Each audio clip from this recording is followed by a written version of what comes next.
My dear heart, I know you're tired, not just physically, but soul deep tired. The kind of tired that doesn't go away with sleep. The kind that lingers in the silence of the night and sits heavy on your chest in the early morning light. You've been trying so hard, haven't you? Holding everything together. Carrying worries about tomorrow, regrets from yesterday, and 100 silent questions about today. You walk around with a brave face, but inside, you're crumbling. Let me whisper something sacred to you, something holy and true. You were never meant to carry all of this. You were not created to shoulder the weight of the world. You were not designed to carry every burden, solve every problem, or answer every question. That was never your role. From the beginning of time, God did not form you with trembling hands and expect you to walk alone. He did not breathe life into your lungs so you could live in constant fear of what might go wrong. No, sweet soul. You were made in peace. You were born of divine love. You were created to walk in rhythm with the one who holds all things together, to become the one holding it all. Worry is a deceiver. It sneaks in, dressed as responsibility, as concern, as caution. It tells you that if you think hard enough, plan long enough, or fear big enough, you can somehow control what happens next. But that is a lie. Worry doesn't solve. It doesn't heal. It doesn't build anything. All it does is steal. It steals your sleep. It steals your joy. It steals the laughter from your lips and the light from your eyes. It turns beautiful moments into anxious ones and fills empty spaces with what-ifs and worst-case scenarios. It is a thief that offers no return. And still, we cling to it tight-fisted and tense because we've been tricked into thinking it's what we're supposed to do. But God, oh God, is whispering something different. He says, "Come to me, all who are weary and burdened, and I will give you rest." Matthew 11:28. Not a temporary break. Not a brief relief, but real rest. The kind that sinks deep into your bones and lets you exhale for the first time in what feels like forever.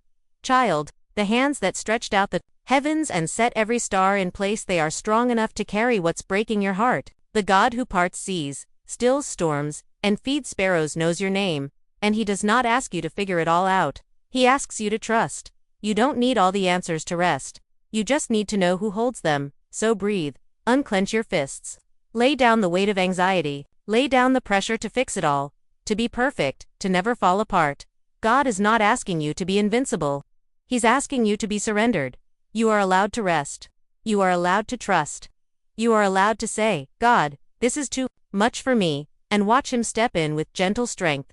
Because the truth is, you were never meant to carry it, but He always was. You've tried, haven't you? Tried to think your way into peace.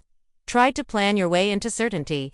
You've gone over every possible outcome in your head again and again, hoping that if you rehearse enough worst-case scenarios, you'll somehow soften the blow of what might come. But deep down, you know it's not working. Worry hasn't made anything better. It hasn't solved a single problem. It hasn't added a single moment of peace to your day. If anything, it's taken more than it's ever given. Here's the truth we so often forget. Worry cannot build a bridge to tomorrow. It can only drain the strength you need for today. Worry doesn't change the outcome, it changes you. It makes your shoulders tense. It crowds your mind. It steals your ability to enjoy the moment you're standing in. It keeps you suspended between fear and control, never fully present, never fully at rest. It is a cruel taskmaster, always demanding, never satisfied. But you were not created to live like this. You were created to live in trust. Not the kind of blind, empty hope the world offers, but a rooted, real, anchored trust in the God who holds all time in His hands. The one who stands outside of your calendar and beyond your deadlines. The one who sees what's coming before you even know to pray about it. When you worry about the future, you're carrying a burden that doesn't belong to you. You're trying to hold tomorrow with hands that were only made to live in today. And, friend, that's too much for you. It's not that God is asking you to stop caring. He's inviting you to stop carrying. Scripture says, "Who of you by worrying can add a single hour to your life?" Luke 12:25. In other words, worry doesn't extend time, it erodes. It eats away at the present moment while promising protection for a future it can never touch. God, on the other hand, is already there. He is not only the God of your past, healer of what's been broken, but also the God of your tomorrow. He's gone ahead of you. He's prepared the way. He's seen every tear you haven't yet cried, heard every prayer you haven't yet spoken, and provided for needs you don't even know are coming. So what if today, just for a moment, you stopped rehearsing disaster? What if you closed your eyes, breathed deeply, and whispered, God, I trust you with what I can't see. What if you chose to live right here, in this sacred now, believing that whatever tomorrow holds, He'll meet you there too? Let that settle in your soul. God will be in your tomorrow, and when you get there, you'll find He's already been working, already making a way, already providing, already carrying the burdens you thought were yours alone. So loosen your grip. You don't need to plan every step ahead. You don't need to figure out how it's all going to work. What you need is already written in heaven's plan. Worry is a weight you were never meant to lift. Release it. Not because you're ignoring reality, but because you're finally trusting a deeper one, that the God who holds the stars is holding your future, too. We've been taught to believe that surrender means defeat. That to let go means we've lost. That giving up control is a sign of weakness. That strong people push harder, try longer, and hold tighter. So we do. We white-knuckle our way through life, clutching every outcome, every plan, every dream as if our worth depends on the result. But what if the greatest strength isn't in holding on, but in laying it down? To surrender is not to shrink back, it is to rise into something greater. It is not a retreat into helplessness, but a sacred step into trust. It is not abandoning effort, it is exchanging self-reliance for divine reliance. It's saying, God, I choose your way over mine, even when I don't understand. Letting go doesn't mean you stop caring. It means you stop carrying what was never yours to hold. You see, control is an illusion. We think that if we try hard enough, predict every outcome, or manage every detail, we can prevent pain. But life doesn't bend to our control. It bends to the will of the one who sees beyond what we see. And that will is always good even when it's wrapped in mystery. Surrender is an act of deep faith. It says, I may not know what's coming, but I know who is with me. It's not passive, it's powerful. Because it takes courage to unclench your hands. It takes faith to loosen your grip on the things you've been holding so tightly. The future, the healing, the answer, the timeline. It takes holy bravery to say, God, even if it doesn't go the way I hoped, I trust you. Jesus himself modeled surrender in the garden, with tears in his eyes and trembling in his soul. Not my will, but yours be done. That was not weakness. That was the greatest strength the world has ever witnessed. It was a surrender that led to resurrection. And it's the same for us. When you lay down your will, your plan, your need to control you, make room for God to move. You invite Him into the space where your strength ends and His begins. You stop striving and start trusting. And in that place, something shifts. The weight lifts.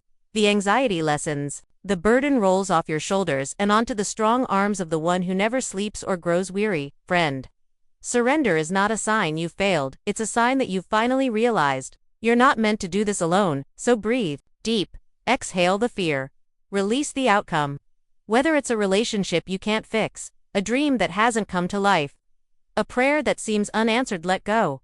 Not because it doesn't matter, but because it matters so much that you're placing it into hands far more capable than your own. You will not fall apart when you surrender. You will not be abandoned. You will not lose everything.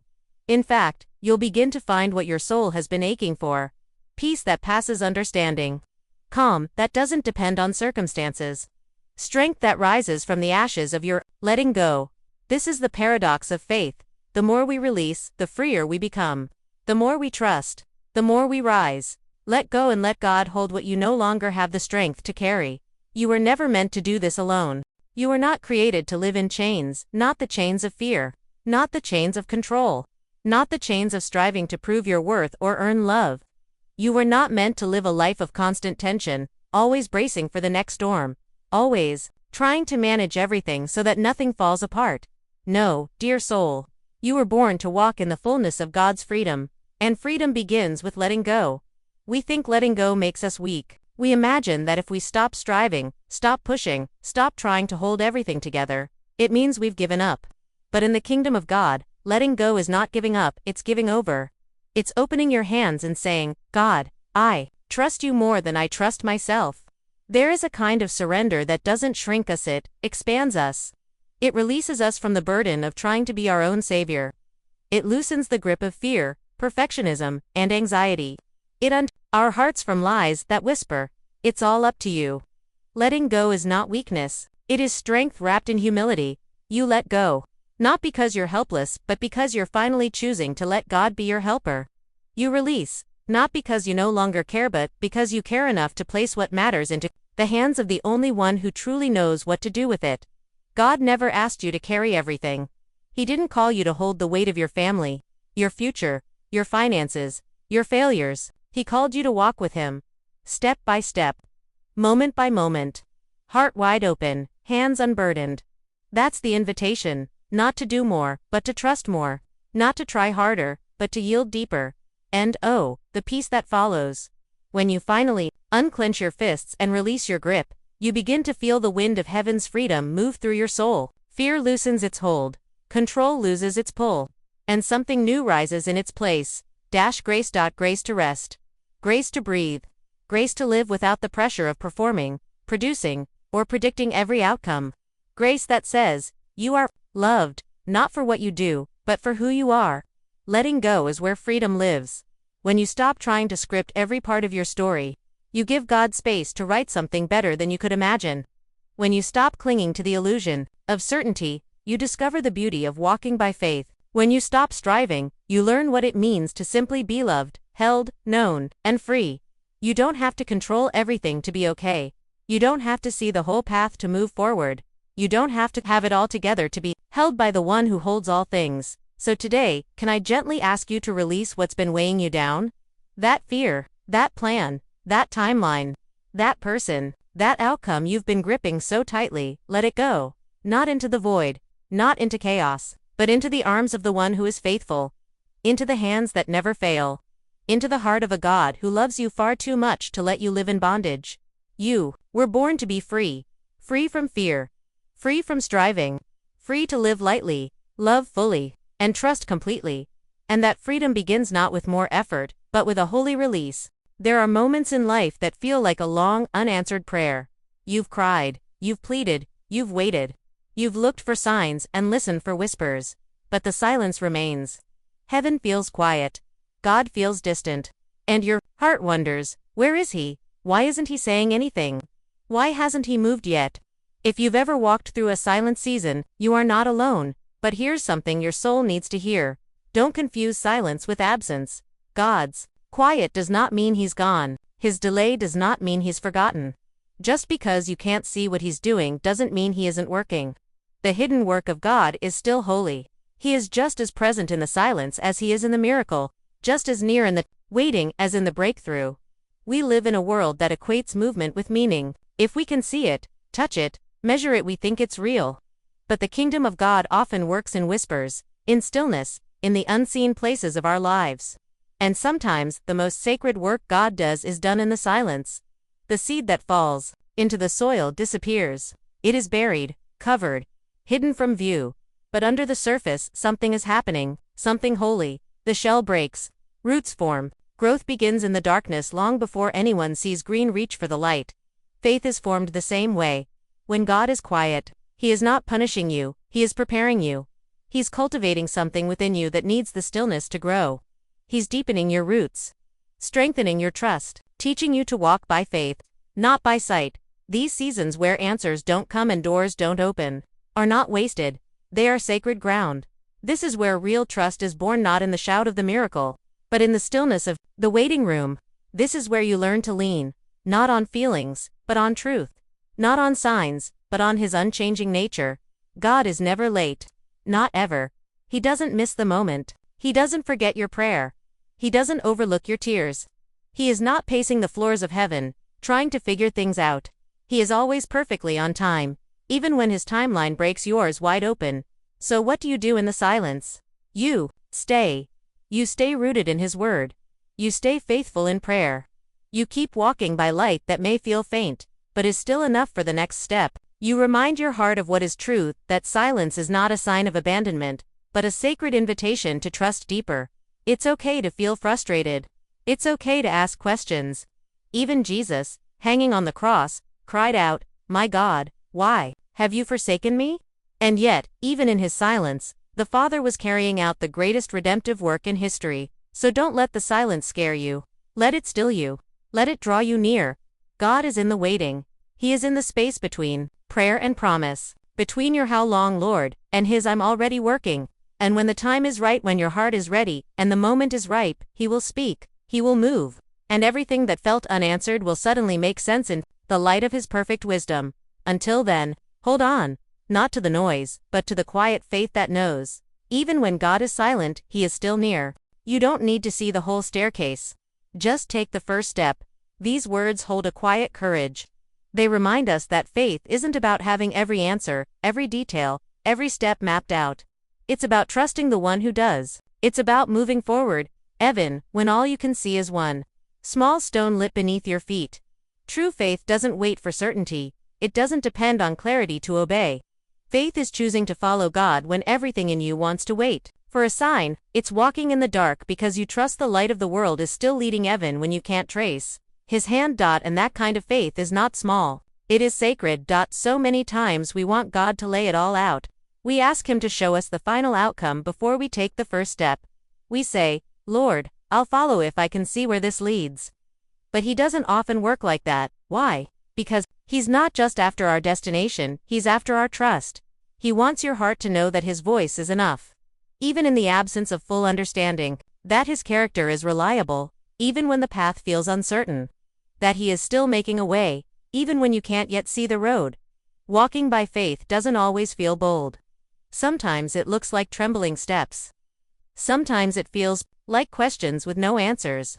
Sometimes it's choosing to obey when your heart still aches. But every time you say yes to God in the dark, you are worshiping Him in one of the most powerful ways possible. Obedience in uncertainty is a declaration of trust. It says, "I believe you are good even when this doesn't look like good." It says, "I will follow even when I don't know where this will lead." It says, "I trust your timing even when this season feels too long." And here's the beautiful thing. God honors that kind of faith. He sees you when you keep going even though you're tired. He sees you when you say yes even with tears in your eyes. He sees the way you keep choosing Him over fear, peace over panic, worship over worry, and He is faithful always. He is not a God who leads you into the dark and leaves you there. He is the God who lights your way step by step. Sometimes just enough for today, sometimes just enough for the next decision, but always enough, always present. Think of Abraham, who followed God to a land he didn't even know. Think of Moses, who stepped into the Red Sea before the waters parted. Think of Mary, who said yes to an angel with no idea what the future would hold. All of them walked by faith not because they saw clearly, but because they trusted deeply, and you can too. You don't need to have it all figured out. You don't need to wait for the whole picture. You don't need to know the how or when or why. You just need to know who is calling you forward, so go ahead. Take the next step, even if it's small, even if it's uncertain. God is in the dark with you and He's guiding you through it. He's already where you're going, and He's lighting the way one step at a time. There is a kind of confidence this world can't explain. Not loud, not boastful, not rooted in perfection or performance. It's quiet, steady, unshaken. It's the kind of confidence that blooms in the heart of the one who knows. I am not walking alone. You walk with divine confidence, not because life is easy or the path is clear, but because God is with you in every step. This isn't the peace that comes when everything finally works out. This is peace in the middle of the unknown. Peace while the storm still rages. Peace while the questions remain unanswered. Because peace is not the absence of struggle, it is the presence of God. And when your strength runs out, His strength begins. You were never meant to run on your own fuel. You weren't designed to wake each day and face the world with nothing but your own willpower. That's why the world feels heavy. That's why anxiety weighs down your chest. That's why exhaustion clings to your bones. You've been trying to carry what only God can sustain. But when you lean into Him, when you let go of self-sufficiency and fall into the arms of the Almighty, everything changes. Suddenly, you're not walking alone. Suddenly, it's not all on you. Suddenly, you realize that the strength you've been searching for has always been within reach. In the one who carries you. My grace is sufficient for you, He whispers. For my power is made perfect in your weakness. 2 Coríntios 12:9. That means you don't have to be perfect to be powerful. You don't have to be strong all the time to be sustained. You don't have to have it all figured out to move forward. You simply need to rest in Him. This is not a lazy rest. It's not escape or apathy. It is the bold act of surrendering control. It's trust that looks like quiet courage. It's choosing to believe that even if the ground shakes beneath your feet, God remains unshakable. And He doesn't just walk beside you, He upholds you. There are moments you didn't think you'd survive. Nights you cried alone. Days you wanted to give up. And yet, somehow you're still standing, still breathing, still hoping. That is not a coincidence. That is not your strength. That is His strength in you. You were held when you thought you were falling. You were sustained when you felt too weak to continue. You were loved when you felt most unworthy. That is what resting in God looks like, not collapsing in defeat, but being carried in grace. You don't need to pretend to be okay all the time. You don't need to wear strength like a mask. God is not impressed by your hustle. He is moved by your humility. He comes close to the weary, to the burdened, to the ones who whisper, "Lord, I can't do this without you." That is where confidence is born, not from your ability, but from His faithfulness. So today, walk slowly, walk lightly, walk with peace that surpasses understanding. You are not alone. You never have been. You never will be. And when your legs feel tired and your heart feels faint, remember, you're being carried. Not by your own strength, but by the everlasting arms of a God who never lets go. So go ahead, child. Take that step. You've waited. You've prayed. You've surrendered. And now it's time not to shrink back in fear, but to rise in faith. Not to stay stuck in hesitation, but to move forward with confidence. Not because you know every detail, but because you know your God is faithful. This is your invitation. To live bold, to live free, to live guided, not by anxiety, not by doubt, not by the approval of others, but by the steady hand of the one who called you from the beginning. You see, you were never meant to just survive life. You were meant to walk in divine purpose. Every step you take in obedience is a declaration. I trust God more than my fear. Every time you move forward without knowing the outcome, heaven sees your courage. Every moment you choose to stand instead of retreat, all of heaven rejoices. God didn't call you to a life of hiding. He called you to rise. He didn't breathe life into you just to watch you live in fear. He placed strength inside your bones, and vision in your spirit. And now He's calling you to move.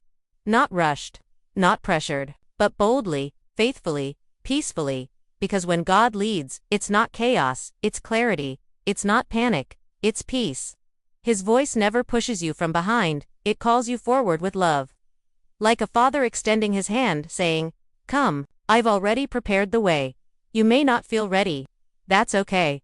Most people called by God never did. Moses didn't feel ready. Esther didn't feel ready. David, Ruth, Jeremiah, Peter, none of them fit the mold of qualified or strong. But when they said yes, God did the rest. That's the secret. You don't need perfect strength to move forward. You just need a willing heart and a faith that says, "God, I'll go if you lead me." Because when God walks with you, you walk in a strength not your own. When He opens the door, you don't have to force your way in. When He speaks over your life, no lie from the enemy can cancel your calling. So rise. Not in pride, but in holy confidence.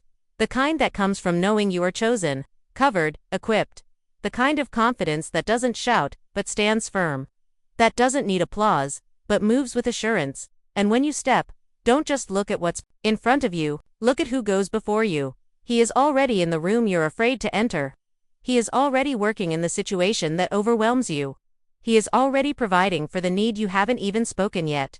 You are not walking into the are walking into the faithfulness of God. So go ahead, child. Take that step.